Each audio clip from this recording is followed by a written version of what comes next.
Multifamily Mindset podcast. Think bigger.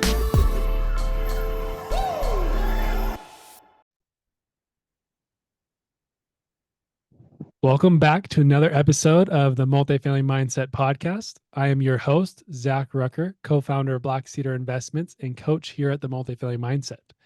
Here at the Multifamily Mindset podcast, we deliver fresh content twice a week, keeping you engaged and inspired. Every Tuesday, we dive into insightful interviews with students from the MFM Network, showcasing their journeys and lessons learned. Then on Thursdays, our mindset mentor, my friend Dallas Pruitt, unpacks the powerful mindset principles gleaned from these student stories. And that's not all. Wednesdays are reserved for another fantastic podcast, Own the Outcome, hosted by Tyler Deveraux, the visionary founder and CEO of the Multifamily Mindset. Tyler sits down with high-level individuals, exploring their path to success and extracting invaluable wisdom along the way. So whether you're here for the wealth of knowledge, the inspiring stories, or the expert insights, you're in the right place. Welcome to the Multifamily Mindset podcast. Let's dive in. Awesome. I'm excited for today. We have Nate Watkins here with us to share his experiences, stories. I think listeners, you guys will take away some golden nuggets here and be able to relate as well. And so with that, Nate, welcome to the podcast. Thank you for having me. It's such a pleasure, Zach. I'm really excited to be able to be a part of MFM's podcast, another opportunity that has been presented by MFM, and just for the extended offer to be able to be a part. And I'm just really, really excited to be here and be on the show today. Yeah, we're excited to have you. And so with that, let's just dive in. Let the listeners know who is Nate, who is Nate Watkins, and a little bit about just your story there. Sure. I'm Nate Watkins. Born and raised in Northern California. Background in healthcare, registered nurse. I pursued my doctorate in nursing. I worked full-time in healthcare. While working full-time in healthcare, I started dabbling in single-family real estate. Acquired a few single-family real estate properties in California and over into Texas through my healthcare career, and met people along the way, networking, and I got introduced into the multifamily realm and real estate in the end of 2022, and my journey has just kind of taken off from there into multifamily.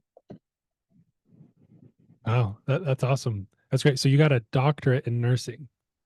Yes. Wow. During COVID, I was in school before COVID started. COVID came along, and I was on the path of senior leadership, executive leadership position to the C-suite. I was actively working as a director of our perioperative and surgical services. COVID came along and slowed down a lot of elective surgeries for people. I finished my degree and I thought, like, what am I going to do now? Like, something like this comes along and it slows work down, stops work, then I mean, it's snatched right from below you. So I had to find another avenue of something else that would continue to drive money and bring in revenue, and then allow me time freedom and not have to depend on, the 9 to 5 and traditional work-life balance schedule. So I chose real estate to continue to dive deeper into real estate. So I was already doing it. So I chose to get, look further into it. And I got introduced into multifamily and started learning how to acquire apartments and what that looked like, investing passively, and went along that journey.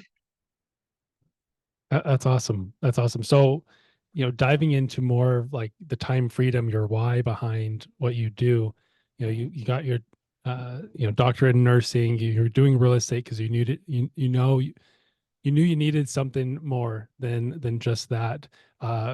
Question there, like what is your why behind that? Are you still doing nursing as well, or are you going with real estate full time? That's a great question. I'm still doing nursing as well. I've reduced from full-time to part-time. I do it part-time. And during COVID, I lost my oldest nephew during COVID. And that's what really kind of pushed my why, because there were a lot of, he was only 20. There were a lot of events, life-changing events, birthdays, weddings, things, births of his son, things that I wasn't able to be at because I was always in school, pursuing my career. I was so dedicated and focused into my career and growing in that. And I missed a lot of things that I would never be able to realize when he passed away during COVID. I would never be able to re-experience those or relive them. So my why is driven to pursue something that would allow me passive income, that would allow me then time freedom, so I can participate in family events, life-changing events, and not be tied down to the traditional 9 to 5 or at the mercy of someone else approving a time off request or a vacation request, so I can attend these life events. Because now that he's gone, I'll never be able to remake those times up that I wasn't there with him. And I promised myself that those are my family and life events coming forward, that I wouldn't miss out on them again. Because you never know when it's someone's last days. We all have a time on our life, and we just don't know when that time is up. And I don't want anybody to have to experience what I experienced with the loss of a loved one so close, so young. And I don't want to experience it again. So that's what really drove me to pursue further understanding multifamily investing and real estate investing, so I can be free from healthcare. I still, like I said, practice in healthcare because I have a passion for helping people. I love to serve people, but at the same time, I want to do it because I have a love and passion for it, not because I'm stuck doing it. I do it now because I want to, not because I have to. Yeah. Yeah. Wow. I mean, a lot to unpack there. First, sorry for that loss. I mean, that definitely hits a different chord when we go through trials and situations like that make us review life and what we're doing on a day-to-day. A lot of times we put our heads down and we grind and we work on our businesses, we work on our careers and growing and getting to the next level, that sometimes we forget to stop and appreciate what we have around us and looking at that. And the biggest question, how do you do both, right? How do we still put our heads down and grind, but at the same time appreciate that? And I think that's what we all should be striving for, is figuring that out. And I think you're on the right path, right? You found a place to find that passive income that will allow you to slow down a little bit on grinding and then become more passionate in what you do in all aspects of your life, right? It's, you be able to be more purposeful in your nursing career right Absolutely. now, and it brings more about purposeful. A work-life balance. Yeah, more purposeful with your family and being there for life events, while also working on a business of building your passive income as well. That balance and finding that is so important. I think you're already in that path to do that, and that's awesome for sure. And even furthermore, I mean, it leaves like not just legacy, but to be able to have that wealth, the generational wealth that can be passed down. So it's not just something I'm working on for myself for now, but it's something that I'm working on for myself for now, that allows me to be able to take benefit of what I'm working towards now, to be able to have time with my family, to attend these life events. And when I grow older, it's not just, it stops because I stop. It's something that I can pass along, I can hand down, I can teach them, I can give it to them, and it can continue to grow and be passed down through the family. Yeah, exactly. 100% there. So kind of pivoting here a little bit, you said you got started buying single family homes. How did that start? As while you're doing your nursing and your career, you got some in, you said California or Texas. How did you go about buying those, and what are the, do you still have them today, and kind of where are you at there?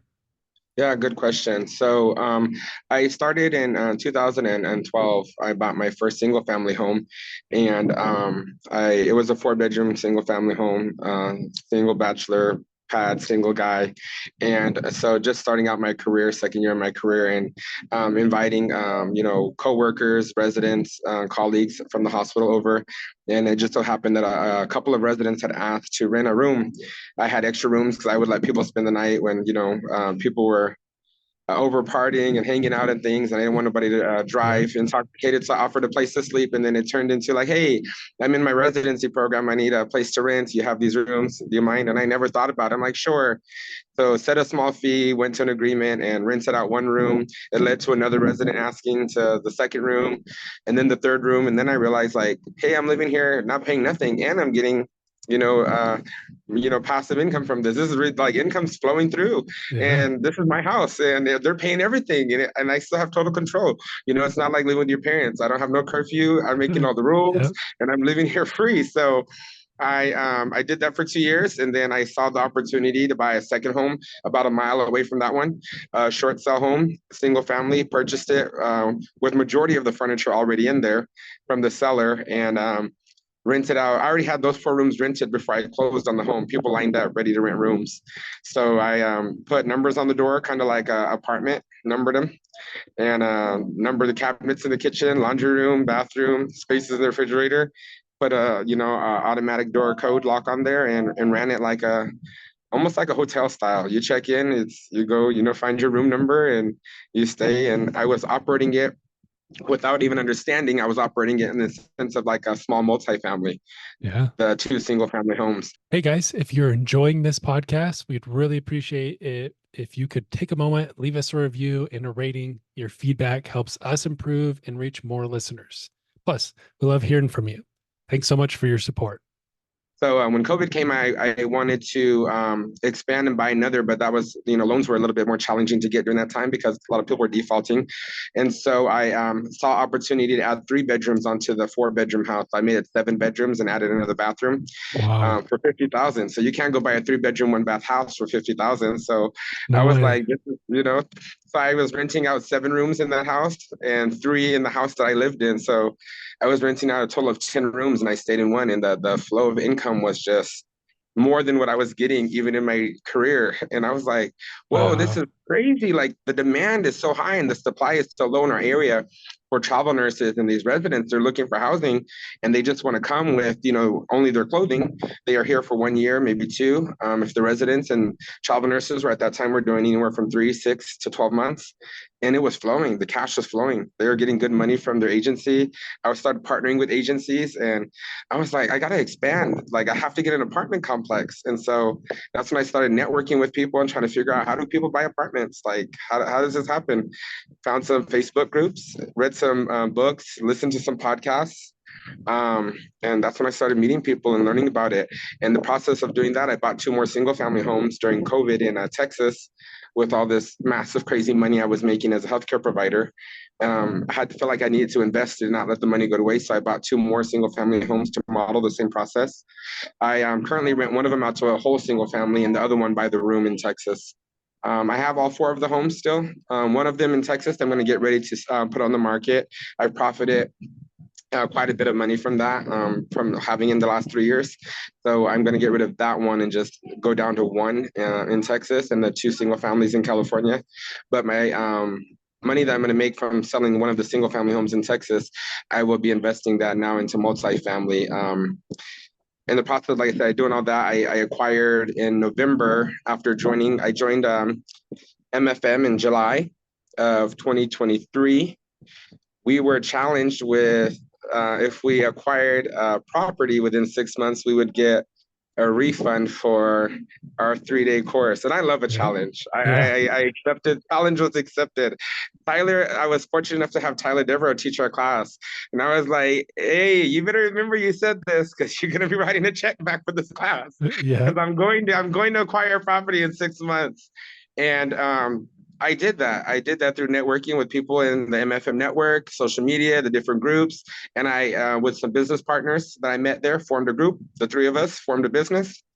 And we just went like full on. We went full speed ahead, like a train that was not going to be stopped. And we acquired a 26 unit in Fayetteville, Georgia. And that one is currently being leased up now. It's all renovated and being new leases are being put into place. And then we passively invested in 3 other deals. One in South Carolina, 88 units. One in Mississippi, that's a 30 unit, just closed last month. And then we did a fund. We invested in a fund, myself and these business partners. And that's what we kind of started learning about, the fund of funds. And we're at the tail end of opening up our own fund for investors to invest in our fund. And we can start deploying their funds into deals that like we've acquired. Wow. Yeah. I mean, first, congrats, because Thank you. that's a lot. Like you put your foot on the gas pedal and you tackled it. And that was in July. You started with MFM, but even before that, like the hustle you had to acquire those properties, you didn't even know what you were doing. You just kind of stumbled upon it, right? It did. It was a And true stumble. Like it literally was like no direction, no guidance. I just was doing it. And I was like, figured, "Look, how can I get this organized?" And then someone told me, "You're running little apartments in your homes." And I was like, "It is, huh? I am." They're yeah, like, "Why don't you require an apartment?" And that's how it came about. And I'm like, I never thought about that. They're like, "Well, you have it so organized like an apartment, like the doors are numbered, everything's numbered." Like, I'm like, it is like an apartment. You're right. I should figure this out. And yeah, here I am, apartment owner today. yeah. Wow. I mean, that's awesome because it went, I mean, from you telling the story, it went pretty fast, right? I mean, it was, around COVID when you kind of started that process, but you built up that portfolio where you were making more money than your job, and then from there, wanting to scale and reach the next level. I mean, there's a lot of successful single family owners, fix and flippers, rentals, Airbnb people out there, and they're making really good cash flow, really good Yeah, money. yeah. But then to scale it to the next level, you know, it takes a little bit of a jump there, but you stumbled upon that as well, right? By networking with people, and then just what you've been able to accomplish in that short time of closing on 3 deals, your own JV, and then investing passively, like that's a lot to Yeah, tackle. And it was really, I feel like the opportunity was really afforded because of I joined the MFM network. I MFM the network not just because of the 90-minute course or the 3-day course, but joining the network itself and how many people you meet inside of the social media network, the Facebook networking group, attending peak partnership, like that's what truly opened the door because you start meeting not only other investors, but you meet sponsors, you meet contractors, it's like I got in this not knowing nobody. I didn't know where do you get a contractor? How do you find these people? How do you know where do you get lenders? What type of lenders? What a bridge loan? What is a bridge loan? What is a debt loan? I didn't know the terminology. It's learning a whole new language. And so I envisioned it and I saw it just like it was going through nursing school again. So I attended the 3 day, it's a course, it's a training. So you're on the job training right now. So if you want to do well on the job, do well in the training. So I took the 3 day training very seriously. I watched the pathways twice. After I closed the first JV deal on the 26 unit, I reached back out to MFM and I said I want to attend the 3 day for a second time because I know now that I've put what I've learned in the 3 day into practice. I want to come back and hear it again because I know there are things that I've missed. There are things that I didn't get. There are things I didn't yeah, understand. And so when I went back the second time, I had the privilege of having Todd to teach the class.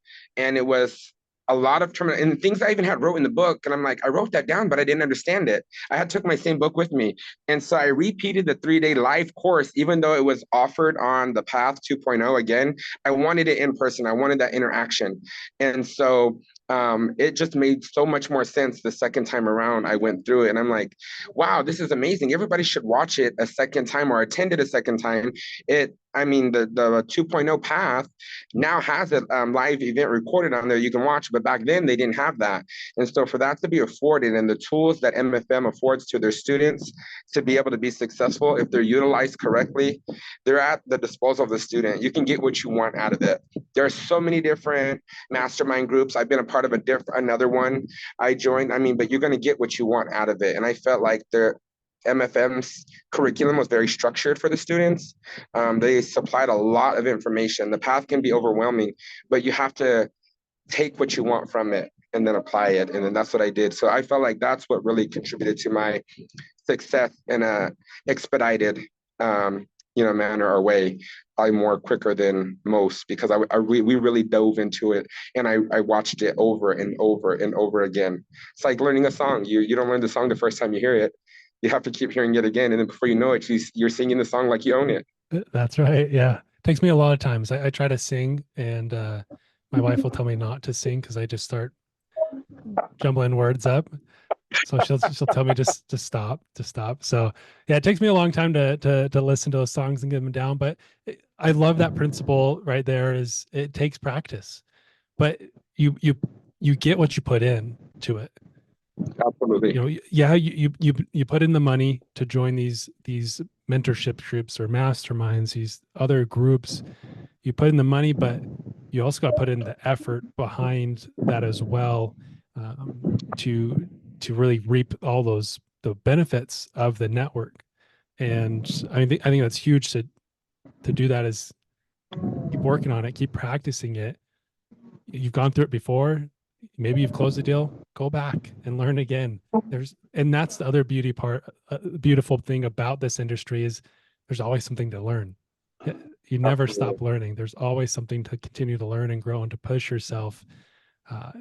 Even if you close a deal or 10 deals. Yeah. I talked to Tyler before. He's still learning. He'll say that he's a student in this industry as well. And so we're always learning because there's so much out there to keep pushing us. But I love that. Yeah. Listen to the song and start singing the song.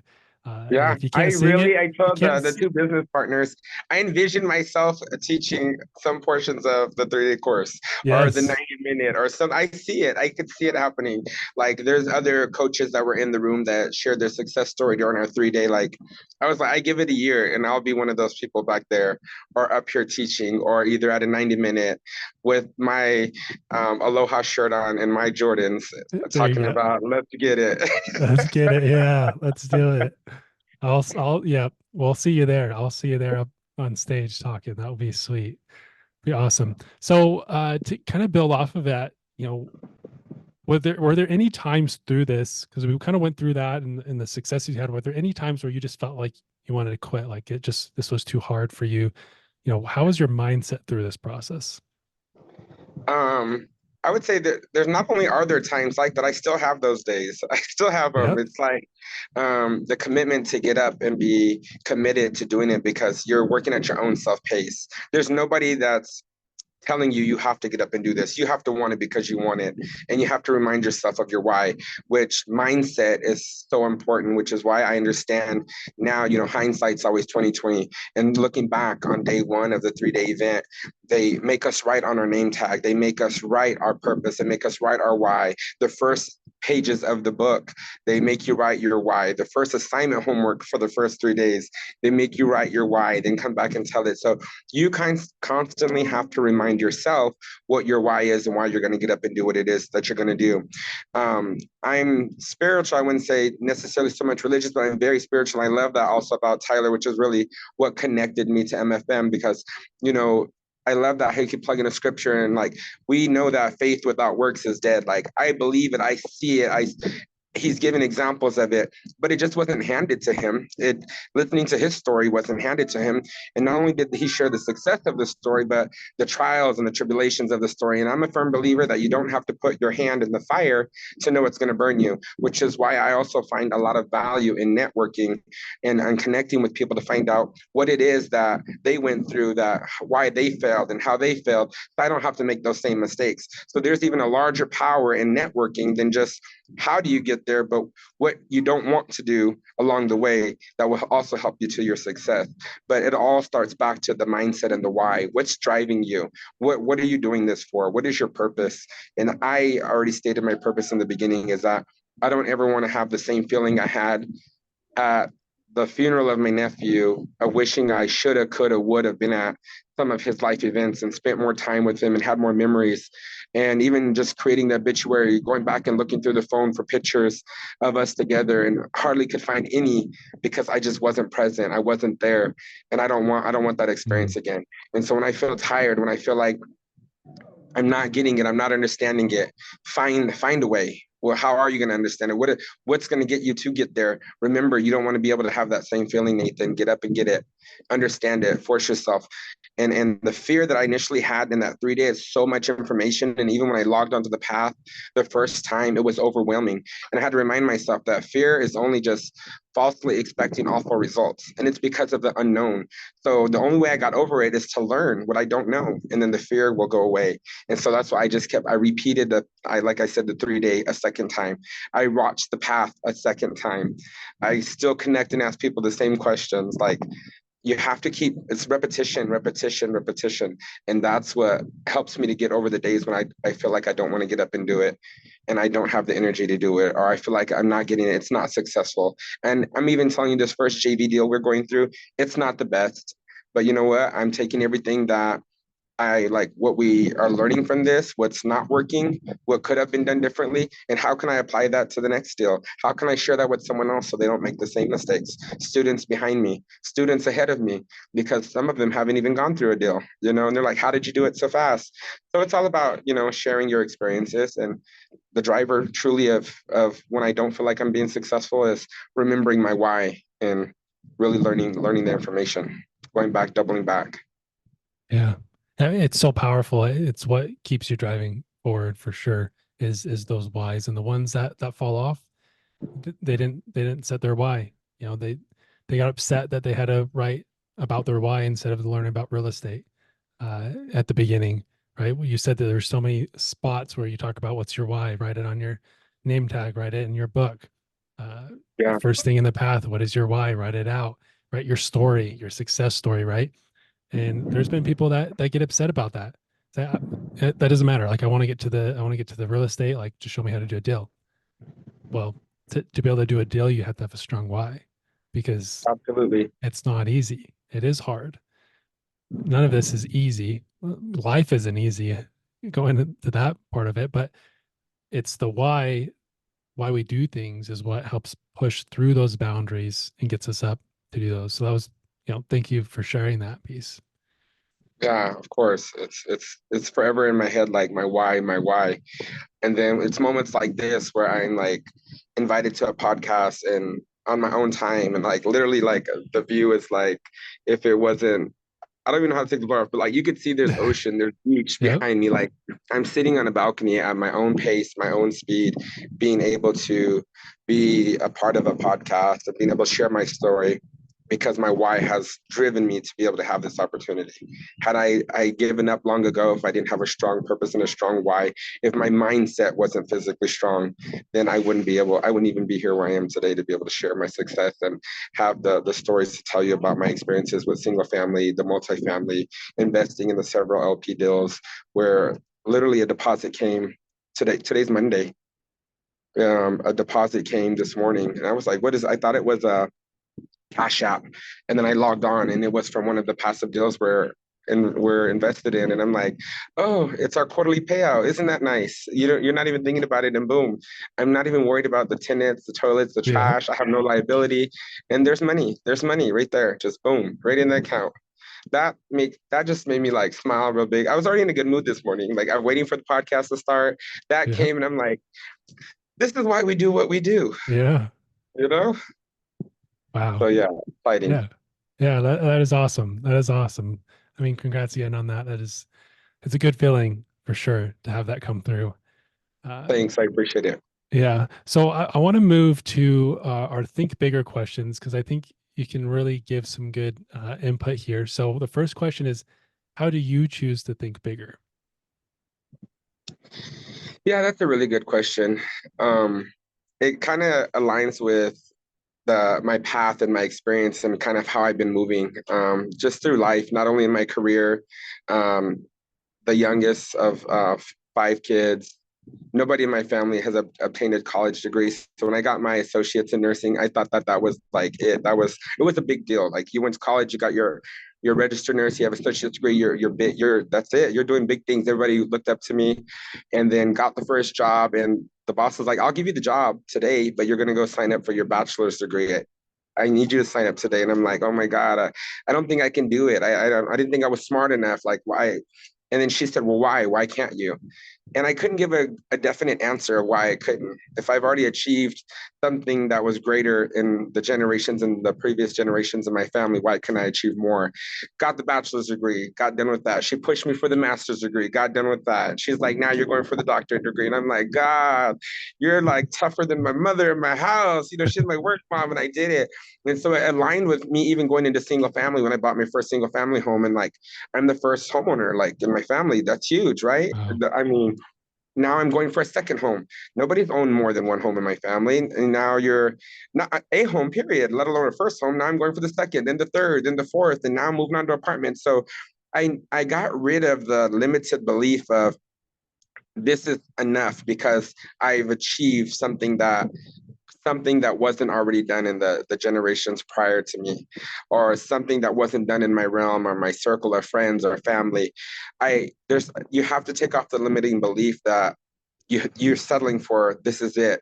And I took that off. So thinking bigger to me is like, even with the 26 unit, there's so much more, like 150 unit, 500 unit. People may ask me, like, where do you see yourself?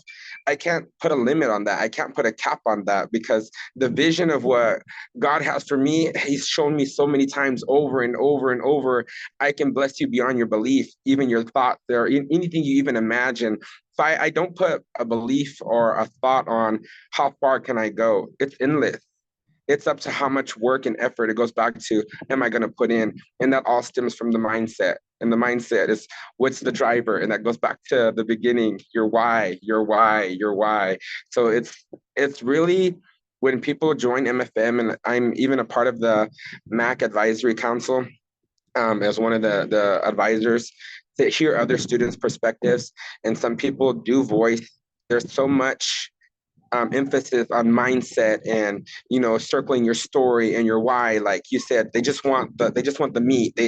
But if your foundation is not laid, if you build on fertile on a fertile soil, like, it's gonna collapse. Like, there's gonna be some growth, but it's gonna fall over. You have to have a strong foundation. And so, like, the mindset, going back to that, and the story of the why, it's just so much larger to just anything that I can ever think or imagine. So I can't even say, like, thinking bigger.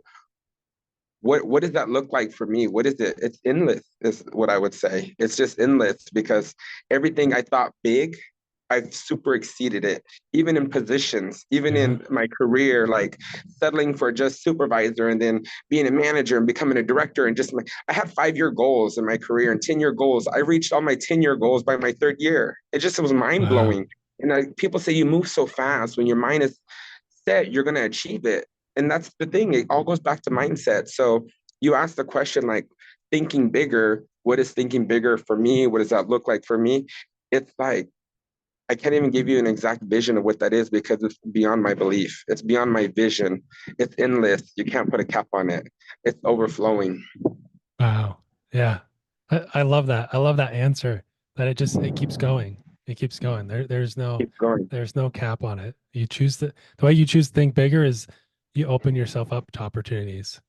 Absolutely. Putting yourself in that arena, to be able to be vulnerable to learn, to be vulnerable to fail, to be vulnerable, but you're going to get back up and you're going to keep pushing along. And I've done that. Even, like I said, through this first JV deal, there are some failures. It's not a total success, because I've gone through MFM. I didn't get everything I needed to know out of this. I'm going to fail, but don't stay down, getting back up and keep going, pressing. Hey, this is what happened to me. Putting it back in the network. Has anybody else experienced this? How do I move? How do I navigate? Where do I go from here? And I mean, the ability, the amount of resources that are available, that you're flooded with, like, you have to remove the post sometimes, because you get so much response. Like, okay, I got the help I needed. I got it. I'm good. Yeah. But yeah, it's limitless. Even in like, when you think of how big, like, the network and getting help and resources and what's available to you, it's just insane. Like, social media is it's nuts. It is crazy. It is crazy for sure. And I mean, that's awesome. So kind of building off that question is, how do you define success? If I had to give a definition on success, I would relate it to probably 3 words: never giving up. Success to me is just never giving up. I was written off from before college, inability with spelling, reading, writing, difficulty, special reading resource courses. Got to college, level 1 assessment across the board. The counselor told me to consider a trade. I failed 2 science courses twice. I was written off by the counselor, and I graduated top of the nursing course, top of the 86 students. I was awarded an award at the graduation for a top successful clinical student. And it was because I never gave up. I never gave up. So I would relate success into never giving up, even when it came to multifamily. And when I opened up the path underwriting, I was like, it blew my, what the heck is this? Like this, Yeah. I don't even know how to work Excel. And there's all these tables, all these tabs, like, but you know what? It was just the fear, like I said, of expecting awful results. And so I learned it and got over the fear. So just never giving up is how I would relate to, I would define success as never giving up, because you can do it if you put your mind to it. And like I said, letting your why be your source of your supply and your driver, your fuel that keeps your car going. Yeah. Yeah. I love that. Never give up. 100% there. So, last question here. What is the best advice you can give new multifamily investors, students within MFM and even without MFM, but just new investors? I would say the if I can give one piece of advice, I would say be vulnerable to using social media. Like many, I wasn't big on social media. I was never big on posting, never big on just being out there, putting myself out there. Was taught to move in silence. But if I can give advice, doors really opened once I started utilizing social media. Yeah, there can be a lot of people say that social media can be a negative thing, but it's also could be very positive and powerful if used in the correct way. And so, students in the network of MFM, students outside of the network of MFM, I encourage each of you to start networking and connecting with people on social media, because you'll be able to reach people beyond that you would ever think or imagine. You don't even know who's watching. There have been people that have responded to me, private message me. I've been watching your stories. I have been following you. And I'm like, I had no idea. And they want to invest, they want to learn, like people throwing money my way. And I'm like, hold on, I don't even have a deal. I'm still learning myself. But it's just the power of social media. Be vulnerable to use it, because LinkedIn, I would have never thought outside of looking for a job would I use LinkedIn. LinkedIn is so powerful. Instagram, Facebook groups, they are so powerful. Networking with people, and people don't even have to know you to help you, is what I have learned. Like, I've received so much help from people I've never met face to face. I've connected with, and I feel so close to them just through social media, and we've never shook hands, we've never like been in the same building or place together. But being able to be vulnerable, to put myself out there on social media and receive help from people that are willing to help, because they are out there. There are thousands and thousands, I mean millions of people that are out there in groups and that are willing to help. And beyond that, there's a lot of knowledge and resources that are out there in social media. So I would say, be vulnerable to put yourself out there, be open to learn. I often tell students, I teach in the college nursing, and I tell them you have to be fat, faithful, available, and trainable. You have to be fat. Just be willing to be fat. It's okay to be fat. Sometimes faithful, available, and trainable. I'm faithful to being into this networking group and in real estate. I'm available to be trained, and I'm always going to be willing to be able to be humble enough to receive what is being taught to me. Faithful, available, and teachable. I would give those words of encouragement and advice to students to come, students that are already in, students of the future, students ahead, students behind, students lateral with me. Wow. I love that. I love that. Be fat. Yeah, That's good. Faithful, available, trainable, or teachable there. yeah, Um, yeah, that is really good advice. And then the other part is social media. A lot of people are scared from it, including myself. I try to run from social media, but it is a tool.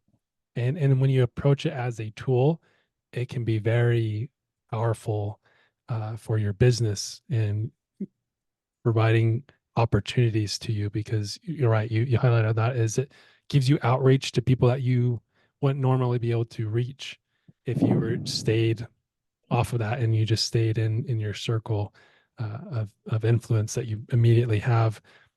So networking and using it as a networking tool and a tool to just uh, share that knowledge with others or gain that feedback. Like you said, you just ask a question on there and you get so much feedback from people and help. And so it can be a very useful tool for sure. So I love those 2 points. Is there anything else absolutely. you'd I like would to say add? that also social media goes beyond like what people could even think like locally. The three LP deals that I have invested in with other partners, the lead on those deals who I connected and networked with, she lives in Kuwait. She's in Kuwait. She got into multifamily herself. Some may know her, Keisha Kennedy.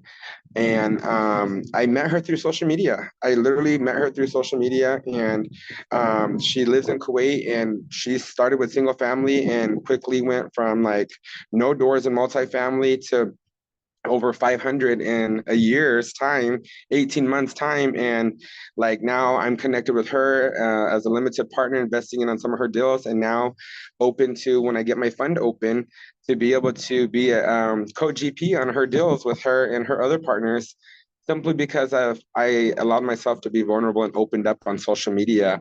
And I'm like, who would have thought, like, some out of the US, like not even in the US. And then when she came for her sister's birthday to be with family in Texas, it was actually in Houston, and I was home during that time, and we got to meet in person. It's like I would have never had the opportunity to meet a business partner, someone to grow with, who provided an opportunity to get passive income and just learn more about real estate, had I not made myself available and use social media as a tool, like you said, because truly, truly, it is a resource and very powerful tool if utilized appropriately.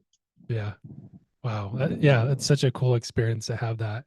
And it is very powerful. And so I want to get some recaps for what we talked about, because we talked about a lot of impactful items. And really the first one is your why. Have a strong why in what you do. And that's going to push you forward with your mindset. Have that strong why. It's going to get you where you want to go, and quicker as well. The other piece is joining networks, to or mindset or mentorships or masterminds. Join these groups to be around like-minded people that normally you're not around, and through that you can really expand your network, right? And you meet these people, that opens opportunities for you. The other piece is when you join these things or these other ventures, or you're starting a business, you're getting into multifamily, or whatever it may be, your education is, you get what you put into it. And so take control of that and know what you want from it, and go dive in and do it again. Get the lyrics down for the song, right? I love that. I'm going to remember that one. Get the Absolutely, lyrics down for absolutely. the song. That's right. Yep. And then on top of that, thinking bigger is opening your mind to the possibilities. You can accomplish so much, and you can achieve so much. Allow yourself those opportunities and let them come to you, and then take advantage of those and grab those, right? And on top of that is never give up. Take those opportunities that are presented to you. And even if it's a very slim opening and a lot of people are pushing back on that door, never give up, because Yeah, there's a reason absolutely. why it's open for you. So Yeah, push through that, right? Never give up. yeah, And then on top of that, some tools is use social media. And the other piece, what I like you pointed out, is be fat, be yeah. faithful, available, and trainable. Yes. I mean, so many bullet points I took from this. This was very valuable, Nate. I appreciate so much of your time to come on here and share your experience. And I know I took away a lot that I'm gonna implement. I'm gonna write these down and have them posted up so I remember them. I appreciate that. And with that, this has been an amazing episode. I hope our listeners took away the same that I did. We've included your social media links, or website in the show notes for anyone that wants to connect with Nate. Just look in the show notes and you can find his information. Definitely connect with Nate. You'll learn so much, and you'll be inspired when you Thank leave you. It's that. been a pleasure and an honor. I don't take it lightly or for granted for the opportunity to be able to share my story. Like oftentimes it just takes for others to hear someone else's story, because we relate to so many people on so many levels, but some people are just not vulnerable enough to share their story. And when you hear someone else's story, it helps push them to say, wow, they've gone through so much. I can relate to them. I struggled. I didn't have the best success. I didn't have the mentorship, and he did it. How can I do it? Like, I want to encourage every listener under the sound of my voice, like, never give up. Just keep pushing. Just keep going. And when I say, if I did it, you can do it, I'm not putting myself low. I'm not belittling myself. I'm just saying I started from the bottom and now I'm here and you can do it as well. Yes. Thank you for the opportunity, Zach. Yes. Appreciate it. Yeah, I love that so much. Listeners, if you liked this episode, please share it with someone else. Like it, subscribe to this so you can continue to get these episodes every Tuesday and the mindset principles every Thursday. But Nate, thanks so much. And hope you guys have a great day. You as well. Multifamily Mindset. Podcast. Think bigger.